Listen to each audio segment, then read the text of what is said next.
Today I'm going to show you what's inside of a hybrid car and how it works. Now the Toyota hybrid system has multiple components, including the batteries at the back and the inverter that's under the hood, which is what we're going to be covering in this video.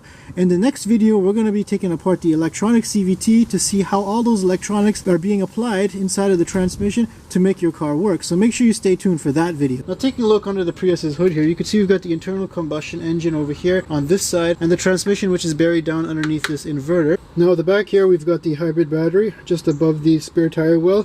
First things first, we've got to disable it, so we're just going to pick up on this little tab here and then pull this piece out, and that's your high voltage battery disconnected. Next I'm going to unbolt this cover for the inverter.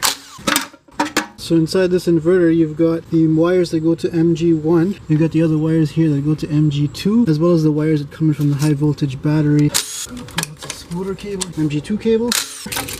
So what's really left on this inverter is really the cooling system. It's got its own tank over here, as well as some lines that go into it over here and come out from it over here and go to this auxiliary water pump and this tank. So here I've got the inverter converter assembly, as well as some important parts from the cooling system that I've removed from the Prius. So let's open it up and have a look at how it works. So here we've got the inverter assembly. Now it's responsible for going both ways, either charging the battery from the motors while they're generating through regenerative braking, or by taking power from the batteries, which is DC, converting it to three-phase AC, and then powering the motors that are in the transmission or the AC compressor. Now we're going to have a quick look at the main components inside of the Toyota hybrid system. Now we're going to start at the back here where you've got a 201 volt hybrid battery, which is located in the trunk. Now that's responsible for feeding the inverter, which is responsible for controlling the motors, to a bunch of different drive circuits, transistors, capacitors, and diodes, which are going to feed two electric motors located inside of the transmission, called MG1 and MG2. Now those two motors are located on either side of a power split device, which is going to feed the wheel, in addition to the power coming from the internal combustion engine. Additionally, when you're slowing down, braking, or you're at a stoplight, you can turn the internal combustion engine off and use regenerative braking from these motors to bring energy back in to charge that hybrid battery. First thing we'll do is just pop off this cover, and one thing you'll notice right away is that there's this interlock over here, and this interlock here is what's going to break the circuit. So as soon as you've opened this cover here, everything's been decoupled from the high voltage power source. Now taking a look underneath this inverter cover here, starting over here, we've got MG2 with a three-phase cable here that's going to hook up, and it's got its bus bars that are going to bring that power inside of here. Similarly over here we've got MG1 that's going to hook up with its three-phase cables and respectively its bus bars that go under here.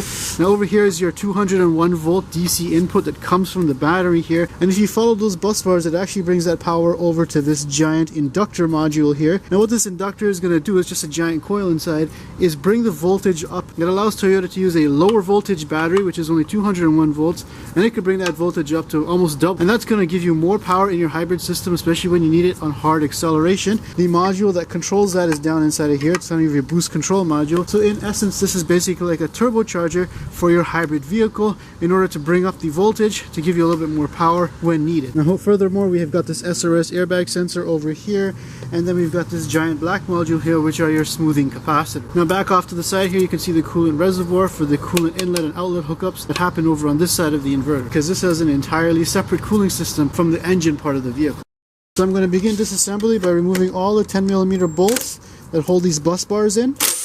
Now remove these two cables over here, and then we've got these two smaller cables over here that actually go down underneath to the inverter module located on the bottom. Alright, now with a bunch of these bolts loose here, I can lift up on this capacitor assembly. Now these are basically three large capacitors, and what they do is they help to smooth out that alternating current that's generated by the electric motors in the transmission when you're doing regenerative braking, and that's going to convert it back over to DC to charge the battery. You can see it's labeled 1130, 282, and 0.1 microfarads respectively for the three capacitors in here. We've also got the bus bars over here that have some connections to some smaller wiring, but this unit is pretty much sealed. You can't really open it up. Now it is pretty dangerous to open up this capacitor because there could be acid and stuff inside, so we're going to go ahead and open it up. Okay, cracked a piece of it off here. Yeah, it looks like batteries. Alright, so this is probably as far as I'm going to disassemble this thing, because it stinks really bad like acid, and it's probably not safe for your health for those of you who are watching. Basically it looks like the conductors here are the bus that extend back to the capacitors over here. Now inside that capacitor it looks like we've got little tin foils here that form different layers, and I feel like this is probably covered in acid and I shouldn't be doing this. At least my wife's going to have a clean brush tonight. I'm guessing this is some sort of resistor. They've just put it in parallel. So the smoothing capacitors out of the way, you can clearly see we've got the three bus bars here here that are going to come from your inverter assembly here to MG1, and these ones here that are going to feed MG2 over here. So we're going to go ahead and remove that. You can see this here is also the hookup for your smoothing capacitors that sat on top here. I'm going to remove the bus bar. The reason why they use bus bars is because it's high amperage and it needs a lot of thick conductor in order to transmit that amperage properly without burning out any wires. And once more I could remove this one here. You can see this bus bar has to have plastic insulating between them because you don't want them to touch. Now over here we've got the wiring harness that interfaces from the vehicle down to the inverter assembly, so I'll disconnect that, and then one over here to the boost assembly. This thing's typically held in with a lot of thermal paste, and you can see this here is thermal paste. It's a flat surface that allows heat to conduct between the insulated gate bipolar transistors and this plate over here, which is part of the cooling system. Meanwhile over here, I'm going to remove the boost controller.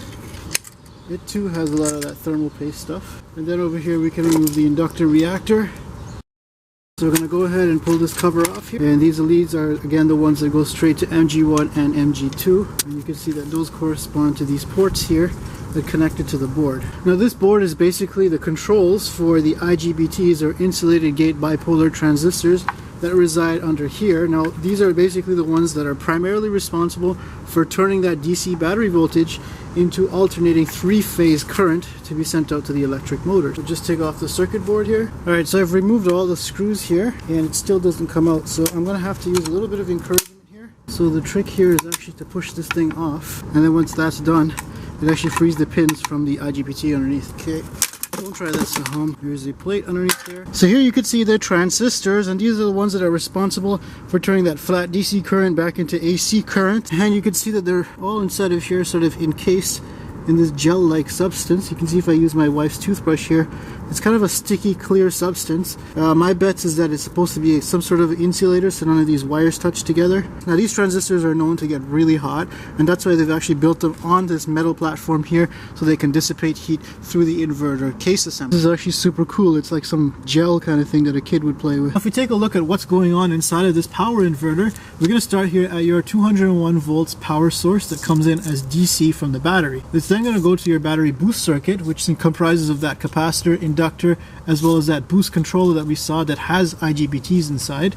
That's what's going to bring up the voltage over here to probably like 500 volts. It's going to give you a much higher output from your motors and more power. Now that's then going to come over to your gate drive circuit, which is then going to control your insulated gate bipolar transistor. Now by using this gate drive circuit, you're basically switching on and off those transistors to turn that constant DC voltage into a blocked DC voltage, which goes like this.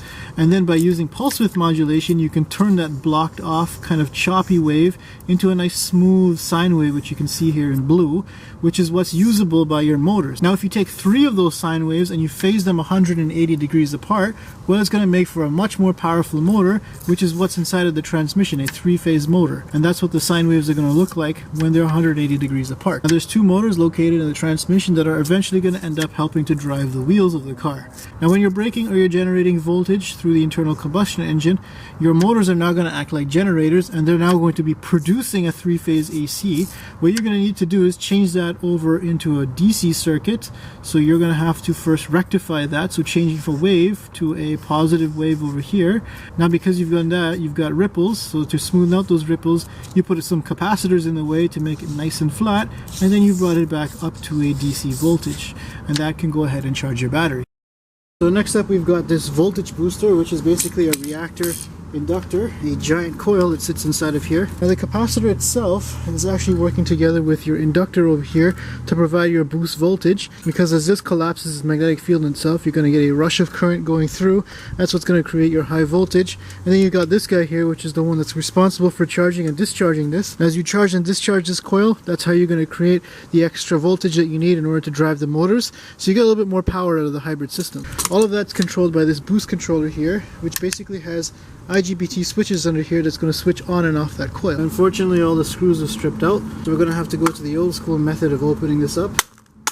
Well, if I disassemble this guy here, you can have a closer look at the IGBTs here that are the ones responsible for switching on and off that inductor. Again, it's covered in this sticky silicone kind of cover here, kind of to protect it. It means you can't service it, you have to replace the entire part. Look at this stuff, it's so gooey. Now if we take a closer look at the circuit diagram for the inverter, we can see here we've got our high voltage battery that's going to bring in DC voltage. It's then going to pass through your boost converter over here, which has these two IGBTs inside of it to boost up the voltage.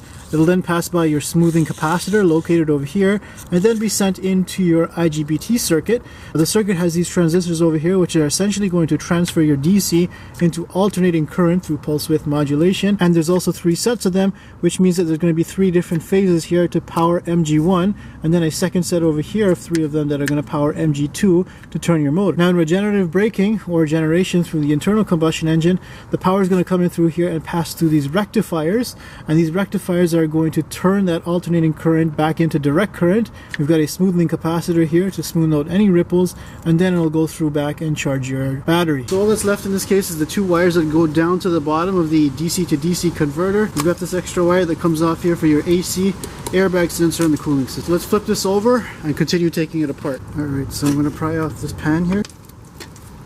Ooh, fancy electronics. Taking a close look at how this circuit board works, here you could see we've got the 2 wires that come in from the bottom that I was mentioning earlier. They come from the battery directly here at 201 volts DC. Now this board has 2 functions. It needs to convert the 201 volts DC to 14 volts DC to go through this wire to charge the 12 volt battery in the back of the car, and that's what's going to power the rest of the electronics of the car. Now this board also has a second function, and that is to feed the AC compressor over here. This is going to operate at the same voltage, however it is now AC 3-phase current because that's what the motor requires. I am going to have a full teardown on the AC compressor from this vehicle, so make sure you stay tuned for that video later. And the advantage to this is, of course, you can have an electric AC compressor to work in hybrid mode, so you don't have to have the motor spinning a belt and inefficiently working just when you have your AC on. So I'm going to go ahead and take this board out. I'm going to first start by removing the 201 volt cables here, and we'll just pop off that cable feed. Over here we have the 3-phase cable. Now I can remove the AC cable. Over here I can remove this last inductor. So there's your positive cable here. Ah, they're so hard to get out. Alright, with all those hundreds of screws loose, I can go ahead and remove this inductor coil over here, and then I can remove this diode assembly over here. This has got thermal paste on it too. I can go ahead and remove the circuit board. There's like some thermal tape on here. Alright, next we're taking a look at the DC to DC converter board.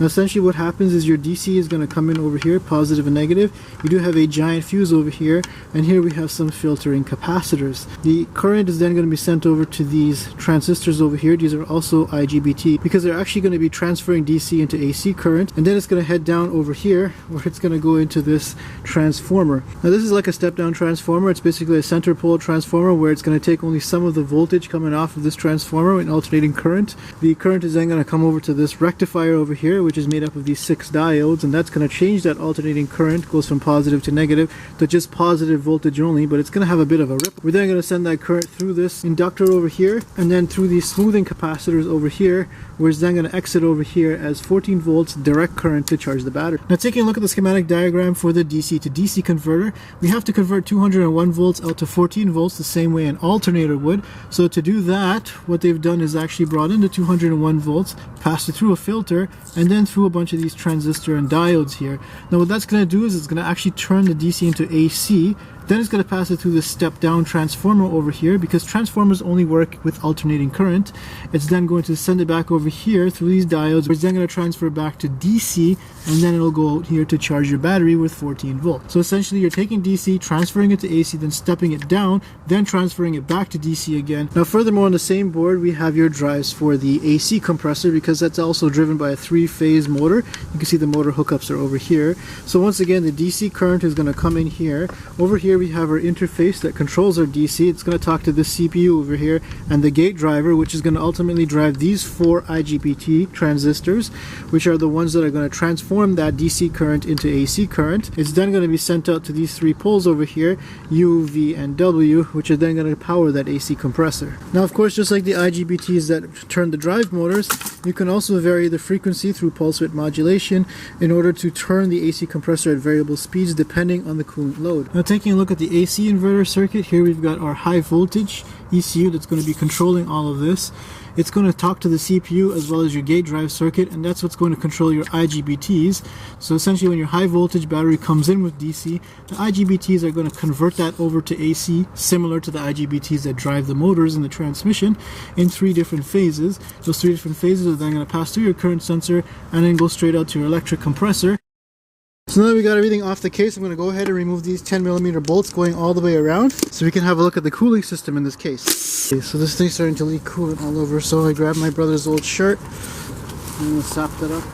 So underneath that cover, you can see that there's actually these marks here where the coolant is supposed to flow. And looking over on this side here, you can see that from the coolant jug over here, the coolant's going to flow. And it's got these fins here that are going to aid with heat transfer so that the heat that are collected from the electronics be absorbed by the coolant as it goes through this little passage and then back out to the outlet. This is then going to go off to the transmission to cool the transmission before going through its circuit in the radiator. It's a separate circuit from the engine. Now, while we're on the topic of cooling, let's just take a look at some of the other components in the cooling system. Here we have this giant tank that sits on the driver's side. It's got a drain port on the bottom here. You can see we've got a coolant temperature sensor over here. This is all going to be controlled by the computer in order to turn on and off the auxiliary water pumps. And you can see here's one auxiliary water pump. And finally on the back of this tank here, there's another water pump looking device over here. Interestingly, these water pumps are all soft mounted, including the surge tank over here. It's got a bushing. This pump here has a bunch of bushings on it as well to isolate it from vibrations, and even the mounts here, you can see there's bushings here to make it nice and isolated so it doesn't contribute to any vibrations in the body. So I'm going to take apart this water pump so we can see what kind of setup they have inside here. Pop off this cover. Cool, there's gears inside. Alright, so taking a look inside of here, you can see it looks like we've got a DC electric motor with a spiral gear, and that's going to drive another spiral gear setup which is going to turn the main gear. Then we've got some sort of a sensor here that hooks up with 3 wires. We'll just take these screws apart here so we can see what's going on. And it does look like some sort of a sensor. It seems like we've got this small little piece here. It's got a flat spot that's going to plug into this gear here. That's the gear, and this gear here pops out. Alright, so taking this thing apart here, you can see we've actually got a valve. Basically it's a hole inside of here, and this only rotates a certain amount. Hence why there's actually a sensor on here to tell where the rotation of this is.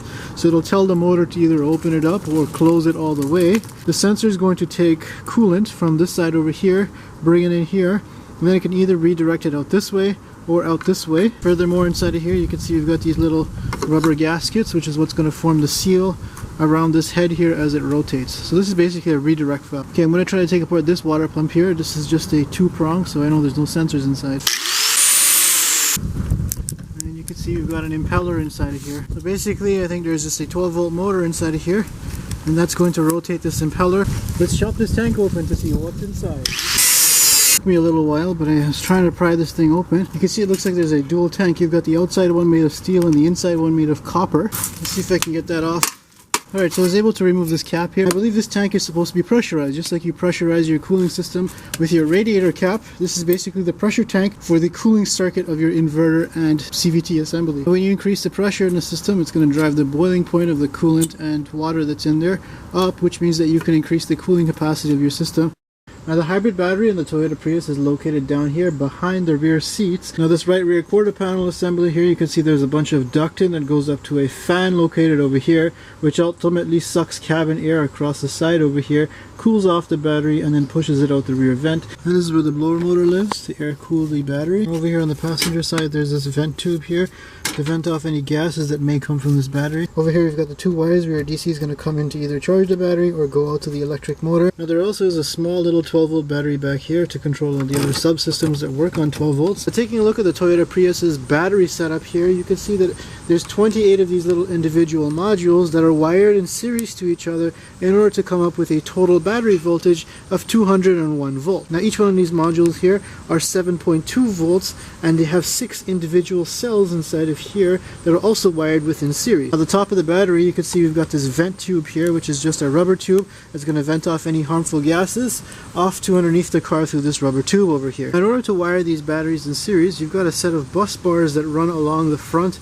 and the back of the battery here. You can see if I pop off this cover here, you can see that these bars are going to join the adjacent cells together, so they wire them in series and it continues to the back and then back up to the front. The important safety feature here are these 2 wires that basically separate the battery into 2/3 and 1/3 to effectively half the voltage when the switch is released. So this switch here is going to basically complete the circuit in the middle of the two battery cells here so that everything can be continuously wired in series. Now when servicing your battery, sometimes you get this green crust inside of here, so it's a good idea to either replace these little bus bars or clean them off in some vinegar. Now looking at the side of the battery here, you've got this compression block with the 4 bolts here that are keeping all these battery cells under compression and together with each other. Now the battery cooling system that we saw earlier is going to bring air on top of this battery cell unit here and force it down in between the little modules in order to help cool them down. Now that warm air is going to be exhausted down through this cavity below the modules and then out to the back of the vehicle. Now one thing to note is the middle battery cells are obviously going to get more hotter than the outside battery cells, so you could probably rearrange these thermistors here, which are on top, and there's 3 on the bottom of this battery, so that they read more towards the middle and therefore turn on the fan and give you better battery life by keeping the battery pack cool. Taking a look inside this part of the battery compartment, you can see we've got our 2 contactors here that are going to send the voltage out to those 2 thick wires that run underneath the vehicle to the inverter, which sits on top of the transmission at the front. Now these contacts are controlled through relays, which are situated underneath those here and here. Now those relays have contact points, and 201 volts is enough to cause a pretty big spark between those two. Now in order to remove that spark, we've got this resistor that comes across here and drops the effective voltage just before they contact each other, so therefore you don't have your contacts burn out too frequent. Now battery control module is responsible for monitoring this entire battery pack. It's going to monitor all the thermistors, control the fan, and make sure that the condition of this battery is in good shape, because you want to make sure that all the cells are giving correct voltages and they're working healthily. It's also going to control the contacts over here, the safety switch that's over here, and it's also going to talk to the engine control module so it knows when to charge and discharge according to regenerative braking, or if the battery needs to supply voltage to MG2 in order to turn the wheels. Now on the front side of the battery, other than these bus bars here, we've got these set of wires here that are going to run to every other module, and that's there because it's going to send information out to the battery control module in order to monitor the performance of these cells. So for example, if one cell is not charging correctly, or if it's under voltage, it's going to report that out to the battery control module. And if you get a special software like TechStream or any advanced software that can talk to this computer directly, then you'll be able to read codes from this to see which one of these cells are misbehaving. Now while hybrid battery replacements can be very expensive because of labor and the actual cost of the battery, you can definitely save some money by doing the replacement yourself. And if you're handy with electronics and some mechanical knowledge, you can actually load test these with some equipment to see which cells are still good, so you can keep those, and which cells are still bad, and then you can calculate how to balance the cells, because you can't have all good cells on one side of the battery and all the lesser good cells on the other side of the battery. Now just make sure that when you are rebuilding these batteries that all the ventilation system, the duct is clean, as well as all these bus bars are nice and clean, so that when you replace it you have a couple 100,000 of miles to go. And that's pretty much an in-depth look inside of the electrical and cooling systems inside of the Toyota hybrid system. So now that we know how all of the electronics in this transmission work, we're going to be taking apart this CVT in the next video to see how it all applies to turn the wheels on your car. So make sure you follow me on Instagram to find out what the next video is going to be, and subscribe for more videos just like this one.